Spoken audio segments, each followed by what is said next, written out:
నమస్తే వీధుని స్వాగతం. ఎలక్షన్ సమాజం వరంగల్ కార్పొరేషన్ ఎలక్షన్ స్టార్ట్ అవుతున్న సందర్భంలో మరి గతంలో మేయర్గా పనిచేసినటువంటి వ్యక్తి గుణ ప్రకాష్ రావు గారు మనతో ఉన్నారు.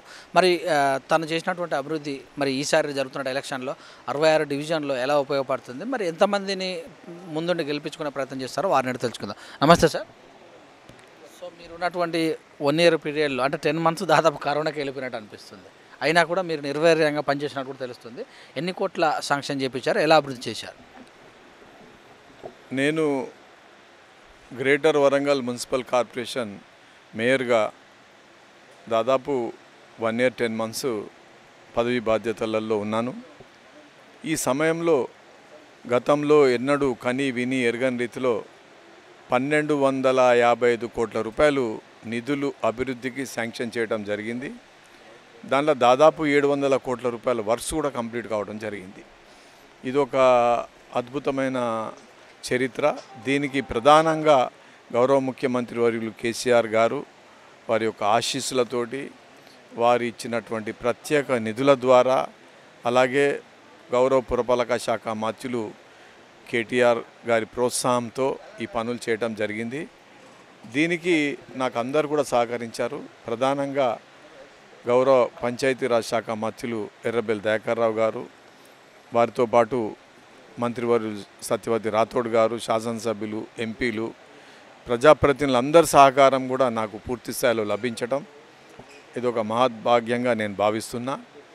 అలాగే 4300 కొత్త పోల్స్ వరంగల్ నగరంలో ఏర్పాటు చేయటం, పూర్తిగా 100% LED లైట్స్ చేయటం కూడా జరిగింది. అంతేకాక వరంగల్ మున్సిపల్ కార్పొరేషన్లో ఒకే నర్సరీ ఉంటే అదనంగా 16 నర్సరీలు పెట్టడం జరిగింది. ఒక 500 కొత్త టాయిలెట్స్, ఈ టాయిలెట్స్, షీ టాయిలెట్స్ ఏర్పాటు చేయడం కూడా జరిగింది.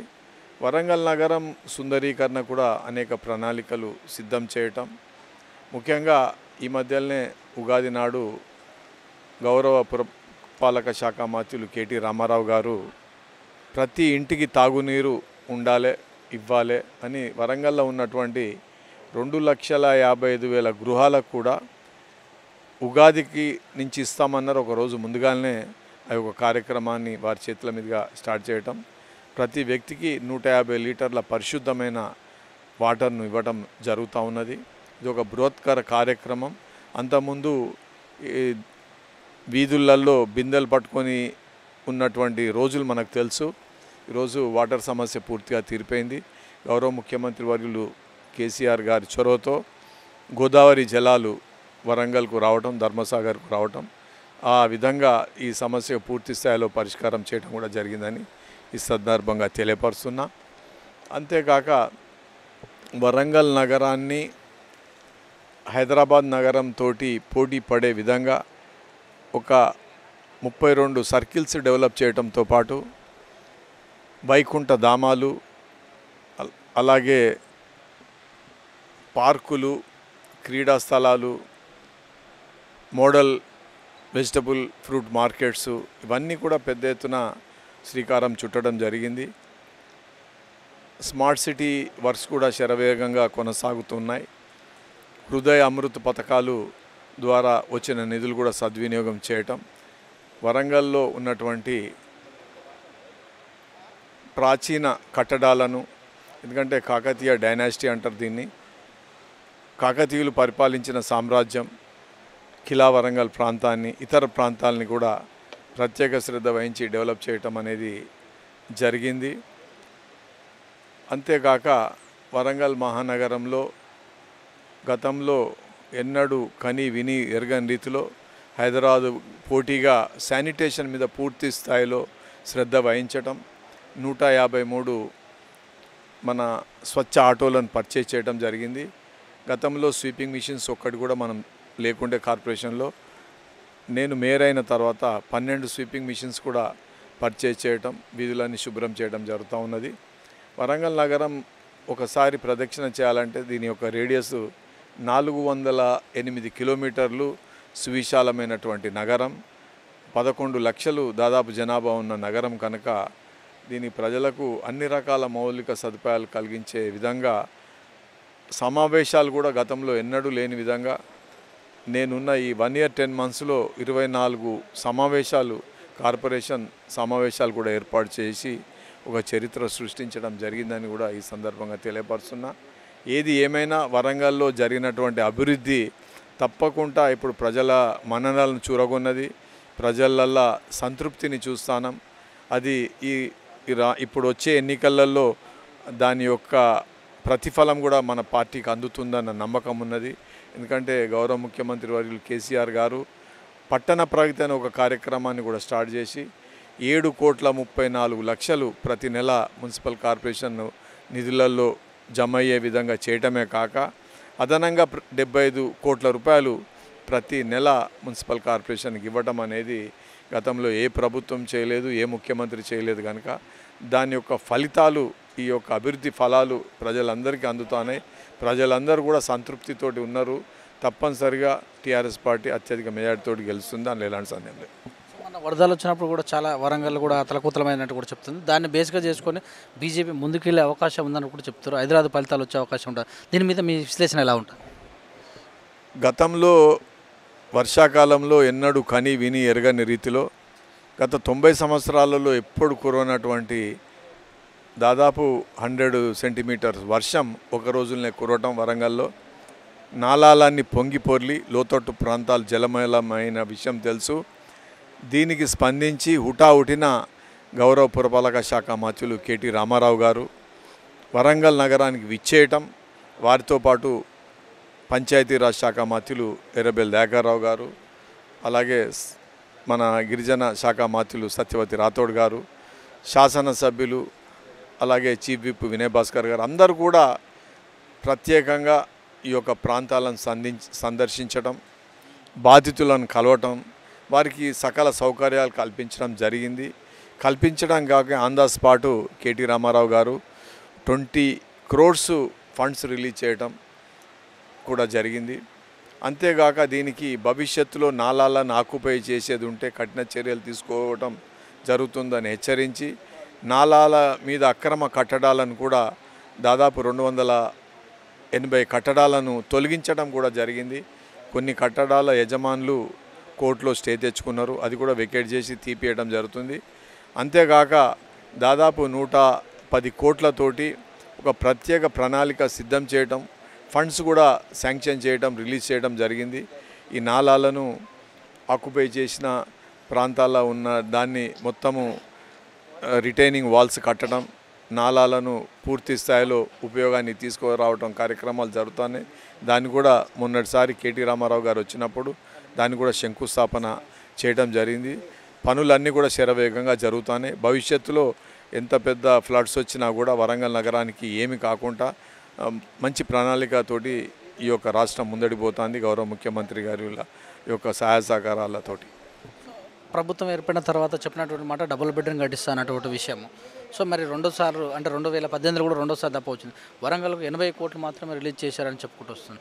ఈ విషయంలో మరి ఎలా ముందుకెళ్తారు? ఈసారి దాని హామీ ఎంతవరకు నెరవేర్చే అవకాశం ఉంది? వరంగల్ మహానగరంలో దాదాపు 5,000 డబుల్ బెడ్రూమ్స్ అండర్ కన్స్ట్రక్షన్ ఉన్నాయి. ఒక 1850 డబుల్ బెడ్రూమ్స్ వర్క్స్ కంప్లీట్ అయినాయి. అతి త్వరలో వాటిని అన్ని కంప్లీట్ చేసి పేద ప్రజలకు ఇవ్వడం జరుగుతుంది. సో హెరిటేజ్ వారసత్వంగా వస్తున్నటువంటి కట్టడాలు ఎక్కువగా ఉన్నటువంటి ప్లేసు, ఆ విషయంలో అలాగే 1000 స్తంభాల గుడి కొంచెం స్థాపించే విషయంలో ఎలా ముందుకెళ్తారు? యాక్చువల్గా ఇది హెరిటేజ్ సిటీ అంటారు. ఈ హెరిటేజ్ సిటీకి సఫిషియెంట్ ఫండ్స్ ఇవ్వాల్సినటువంటి బాధ్యత ఇప్పుడు 1000 స్తంభాల గుడి కానీ కిలా వరంగల్ కానీ ప్రత్యేకించి ఇది సెంట్రల్ గవర్నమెంట్ కేంద్ర ప్రభుత్వం వారు ఇవ్వాల్సినటువంటి అవసరం ఉంది. కాకపోతే వారు సరైన నిధులు ఇవ్వక పనులు నత్తనడకన సాగుతున్న విషయం కేంద్ర ప్రభుత్వం మీద ఒత్తిడి తీసుకొచ్చి రాష్ట్ర ప్రభుత్వం తప్పకుండా మరిన్ని నిధులు పొంది వాటిని సకాలంలో పూర్తి చేస్తానని నమ్మకం ఉంది. మీ పీరియడ్లో మీ రాష్ట్ర ప్రభుత్వం హరితహార కార్యక్రమం ప్రతిష్టాత్మకంగా కూడా తీసుకుంది. మరి వరంగల్లో మరి పార్కుల విషయంలో ఎలా ముందుకెళ్ళారు మీ యొక్క పీరియడ్లో? వరంగల్ మహానగరంలో యాక్చువల్గా బడ్జెట్ లోపలనే 10% గ్రీన్ బడ్జెట్ అని స్టేట్ గవర్నమెంట్ బిల్ పాస్ చేయడం జరిగింది. గవర్నమెంట్ ఆర్డర్స్ ఉన్నాయి. ఆ బడ్జెట్ ప్రత్యేకించి హరితహారం బడ్జెట్ పార్క్స్ డెవలప్ చేయటం, స్ట్రీట్స్లలో చెట్లను పెంచటం, నర్సరీస్ డెవలప్ చేయటం ఇవన్నీ చేయాలి. ఆ దిశగా వరంగల్ మున్సిపల్ కార్పొరేషన్ కూడా పెద్ద ఎత్తున వర్క్స్ చేయడం జరిగింది. అనేకమైనటువంటి కొత్త పార్కులను ఏర్పాటు చేయటం, ప్రధానంగా ఒక నర్సరీ ఉంటే కొత్తగా 16 నర్సరీలను పెట్టడం జరిగింది. ప్రత్యేకించి మనకు మంకీ ఫుడ్ కోర్ట్ అని ఒక వరంగల్ తెలంగాణ నగరంలో పెట్టినాం. వరంగల్ నగరంలోనే ఫస్ట్ టైం పెట్టినాం. అది ఇప్పుడు కరీమాబాద్ ఉర్సు ప్రాంతంలో ఉన్నది. దాంట్లో దాదాపు 2000 చెట్లు పెట్టడం జరిగింది. 5th బెటాలియన్లో 6000 చెట్లు పెట్టడం జరిగింది. ఈ హరితహారం ప్రోగ్రాం క్రింద చాలా కార్యక్రమాలు టేకప్ చేయటం, కొత్త పార్కులు ఏర్పాటు చేయడం కూడా జరిగింది. మొత్తం మీద చూస్తే ఎక్కువగా టూరిస్టులు వచ్చేటటువంటి ప్లేస్ విషయంలో కరోనా సమయంలో కూడా దాదాపు ఎక్కువనే వస్తున్నట్టు కూడా తెలుస్తుంది. మరి ఇంకా ఈ వరంగల్ నగరంలో ఈసారి మీ పార్టీలోకి అన్ని పార్టీల వాళ్ళు కూడా రావడం జరిగింది. అయితే ఆశావాహులు కూడా ఎక్కువనే ఉన్నారు. ఇప్పటి వరకు కూడా రెబల్స్గా ఉన్నటువంటి వాళ్ళు బెడద తప్పిందా? మరి వాళ్ళందరూ కూడా మీకు అనుకూలంగా ఉన్నారా? వాస్తవంగా చెప్పాలంటే టీఆర్ఎస్ పార్టీ ఇది ప్రజల పార్టీ. ప్రతిపక్షాలు చెందినటువంటి అనేక మంది నాయకులు ఈ పార్టీలో జాయిన్ కావటం, తప్పనిసరిగా ఇది ప్రజల పార్టీ కనుక ఎవరు వచ్చినా కూడా వారిని పార్టీలో తీసుకోవడం జరుగుతోంది కేసీఆర్ గారి నాయకత్వం లోపల. అయితే టికెట్ రాలేదన్న బాధతోటి కొంతమంది రెబల్స్ ఉండడం సహజం, ఏ ఎన్నికలైనా ఉంటుంది. చాలామంది రెబల్స్ విత్డ్రా చేసుకొని పార్టీకి తమ సపోర్ట్ మద్దతు ప్రకటించడం జరిగింది. దాదాపు కొన్ని ప్రాంతాల్లో మాత్రం రెబల్స్ రంగంలో ఉన్నారు. వారిని కూడా సంజాయిస్తూ ఉన్నారు. పార్టీ సీనియర్ నేతలు వారితో కూడా మాట్లాడుతూ ఉన్నారు. ఏది ఏమైనా టీఆర్ఎస్ పార్టీయే అఖండ మెజార్టీ లభిస్తుంది, దాంట్లో సందేహం లేదు. సో వర్గపోరు కూడా ఎక్కువనే ఉన్నట్టు కూడా ప్రజల్లో మాట్లాడుకుంటారు. కొంతమంది కూడా చెప్పుకున్న సందర్భాల్లో కూడా అన్ని పార్టీల వారు రావడం చేత ఒక్కొక్క వర్గం ఒక్క తీరుగా ఉండడం వల్ల డెవలప్మెంట్ చేస్తుంది కూడా ఆటంకాలు కలిగాయి లాస్ట్ టైం అంటారు. మరి ఈసారి సమస్యపోయే అవకాశం ఉందా? వర్గపోరు అంటే ఏం లేదు. కార్పొరేషన్లో టికెట్ రాలేదన్న అసంతృప్తి ఉంటుండొచ్చు, కానీ దీనిలో వర్గాలు అంటూ ఏమీ లేవు. ఒకటే వర్గం, ఒకటే పార్టీ, ఒకటే నాయకత్వం. అది కేసీఆర్, అది టీఆర్ఎస్ పార్టీ. అంతే. మీ సమయంలో మరి సంతృప్తి ఉర్రా ఈ పదవితోటి? నేను గతంలో కూడా చెప్పిన ఆర్యవైశ్యులకు ఇంత పెద్ద పదవి ఇవ్వటం ఓన్లీ కేసీఆర్ గారితోటే సాధ్యమైంది. గతంలో ఏ ముఖ్యమంత్రి కూడా ఇయ్యలేదు. నాకు కనపడని దైవం కన్యకా పరమేశ్వరి అయితే నాకు కనపడుతున్న ప్రత్యక్ష దైవం కేసీఆర్ గారు అని చెప్పాను. ఆర్యవైశ్యులకు వారు అత్యధిక ప్రాధాన్యత ఇచ్చి ఒకరికి ఎమ్మెల్సీ పదవి ఇచ్చారు, 4గురికి కార్పొరేషన్ చైర్మన్స్ పదవి ఇచ్చారు, ఒక ఎమ్మెల్యే గారు ఉన్నారు మనకు, అలాగే మేయర్గా నాకు అవకాశం కల్పించారు.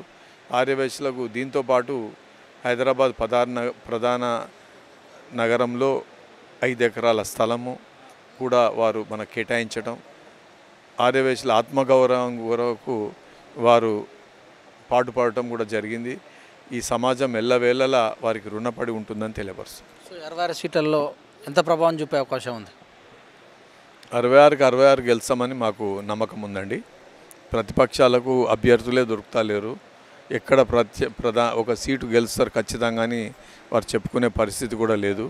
కాబట్టి 66 స్థానాలు కూడా టీఆర్ఎస్ గెలుస్తుంది. ఎక్కువ కూడా రియల్ ఎస్టేటర్లకే ఇచ్చారన్నట్టు ప్రతిపక్ష రియల్ ఎస్టేట్లకే ఎక్కువ సీట్లు ఇచ్చారు, ఉద్యమకారులకు కొద్దిగా తగ్గించారన్నట్టుగా ప్రతిపక్షాలు ఆరోపిస్తున్నాయి. రౌడీ సీటర్లు కూడా కొంతమందికి ఇచ్చారని ఆరోపిస్తున్నాయి. దీని మీద ఏమి స్పందిస్తారు? అటువంటి ఇప్పుడు ప్రతిపక్షాలు ఏదోటి విమర్శలు చేయాలి కనుక చేస్తూ ఉంటాయి. అటువంటి వాటికి ఎక్కడ ఏది లేదు. ఎవరికి ఇచ్చేలో చెప్పమనండి. అట్టిగా వీళ్ళకి ఇచ్చిన వాళ్ళకి ఇచ్చినని అక్కరాని కంప్లైంట్ చేస్తే విమర్శ చేస్తే లాభం లేదు. ఉద్యమకారులు ఫాతిమాకు మరి ఈసారి కూడా నిరాశ మిగిల్చారన్నట్టు కూడా చెప్పుకుంటూ వస్తారు. ఎప్పుడు ఎక్కడ సభ జరిగినా కూడా జై తెలంగాణ అని కాంగ్రెస్ అయినా టీడీపీ అయినా ఏ పార్టీ ఉన్నా కూడా జై తెలంగాణ నినాదించినటువంటి ఫాతిమాకు మరి టికెట్ ప్రతిసారి నిరాకరించడం పైన మీరు స్పందన ఎలా ఉంటుంది? ఆమెకు సరే టికెట్ ఇవ్వకపోవచ్చు. ఆమెను ఇంకో విధంగా పార్టీ సముచితంగా గౌరవించి ఆమె సేవలు వినియోగించుకుంటుంది కావచ్చు. మీరు ఎలా మీ సేవలు ఎలా కొనసాగిస్తారు పార్టీకి ఇక మీదట? పార్టీకి నేను క్రమశిక్షణ గల సైనికుని లెక్క నేను పార్టీ అభివృద్ధికి కేసీఆర్ గారి నాయకత్వంలో పనిచేస్తా. దానిలో ఎలాంటి సందేహం అవసరం లేదు. ఎందుకంటే పార్టీయే నాకు ముఖ్యం. పార్టీ ఏది చెప్తా చేయటం, నా నా యొక్క ప్రధాన లక్షణం. మీరు సూచన ఇవ్వాల్సి వస్తే వరంగల్ ప్రజలకు ఎలాంటి సూచనలు చేస్తారు? వరంగల్ నగర ప్రజలకు చెప్పేది ఏంటంటే 29 రాష్ట్రాలలో దేశంలో ఎక్కడా లేని విధంగా సంక్షేమ పథకాలు టీఆర్ఎస్ ప్రభుత్వం అమలు చేస్తూ ఉన్నది. ఏ రాష్ట్రంలో కూడా 2000 రూపాయల పెన్షన్ ఇవ్వటం లేదు, మన రాష్ట్రంలో ఇస్తూ ఉన్నారు. అలాగే వికలాంగులకు 3000 ఇస్తూ ఉన్నారు. దాంతోపాటు కళ్యాణ్ లక్ష్మి పథకం దేశంలో 1,00,000 రూపాయలు షాదీ ముబారక్ కానీ కళ్యాణ్ లక్ష్మి కానీ పేదల ఆడపడుచుల పెళ్ళికి ఇవ్వటం అనేది ఎక్కడా జరగటం లేదు, కావాల్సి తెలుసుకోవచ్చు. అలాగే రైతు బంధు, రైతు బీమా, ఎన్నో పథకాలు, కేసీఆర్ కిట్టు, అలాగే ప్రభుత్వ ఆసుపత్రులలో వాళ్ళు ప్రసూతి అయ్యేది ఉంటే మగపిల్లాడైతే 12,000, అమ్మాయి పుడితే 13,000 వాళ్ళకు డిపాజిట్ చేయటం, వారిని ఇంటికి ఎంతో గౌరవంగా సాగనంపటం, ఇవన్నీ ఎవరు చేస్తూ ఉన్నారు? ఓన్లీ కేసీఆర్ గారు వచ్చినాక. అలాగే 24 గంటలు కరెంటు రావటం జరుగుతూ ఉంది. ప్రత్యేకించి రైతులకు 24 గంటలు ఉచిత కరెంటు ఇచ్చే ఏకైక ప్రభుత్వం తెలంగాణ రాష్ట్రంలోనే ఉంది.